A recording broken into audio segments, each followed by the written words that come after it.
There are three parts to the admission process.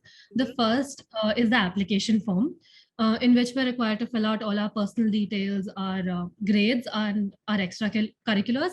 And most importantly, we need to write 3 personalized essays, one 400-word essay and 2 150-word essays. So this was the most tough part of the entire application process because it's a very extensive application. It takes a really long time to fill out. So I would recommend as soon as like the application portal is open, if you're keen on applying, just pull up the application and go through it and try and figure out and space out your time as to when you'll tackle which part of the application, because this is not something that you can just do on the last day and get it over with. Luckily, there are 4 rounds of admissions. So the applications, since they open around October and they close around May, you have plenty of time to go through the application and fill it out properly. The second part of it was on-the-spot essay and the Ashoka aptitude test.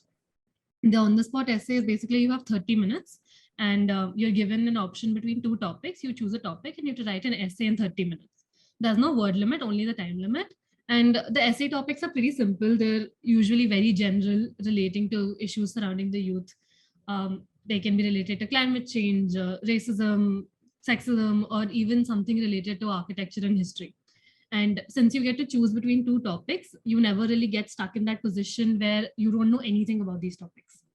Okay. That is 9th grade maths, but you don't need to memorize any formulas or anything. It's more logic based.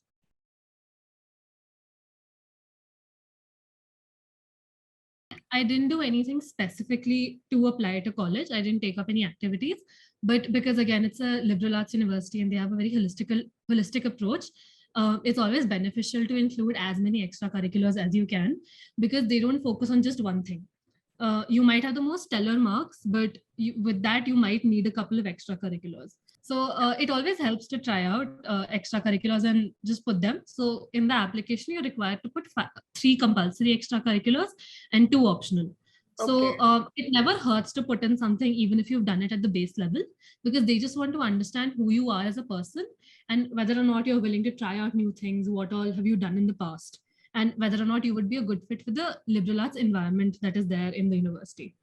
So while not having too many extracurriculars won't be held against you in case you have really good essays or you have really good marks, it's completely fine if you don't have exceptional extracurriculars, but it never hurts to add something extra to your application.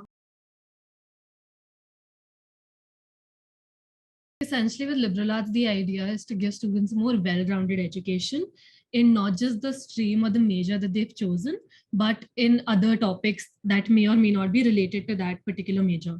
So for instance, at Ashoka, there are 9 compulsory courses that we need to do throughout our undergraduate program. And they're ranging from science and maths to environmental studies to Indian civilization and literature.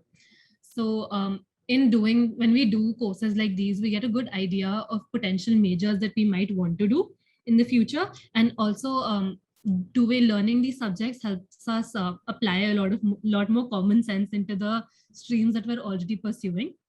In addition to this, even in the stream that we've chosen, we get a lot of freedom in choosing the kind of courses and the kind of professors that we want to learn with. And plus, obviously, we can choose to do minors and we can choose to do concentrations. We don't just need to stick to like one subject. And for someone who's been very indecisive about the life plan or the kind of subjects that I want to study, this has genuinely been very helpful to me, because I get to try out different things and see whether or not they would work for me from like an academic perspective. Okay.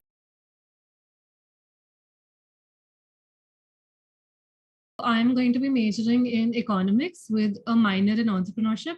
And if I have the time, I might do a minor in English. Pulls apart subjects that you would never expect to see them come together.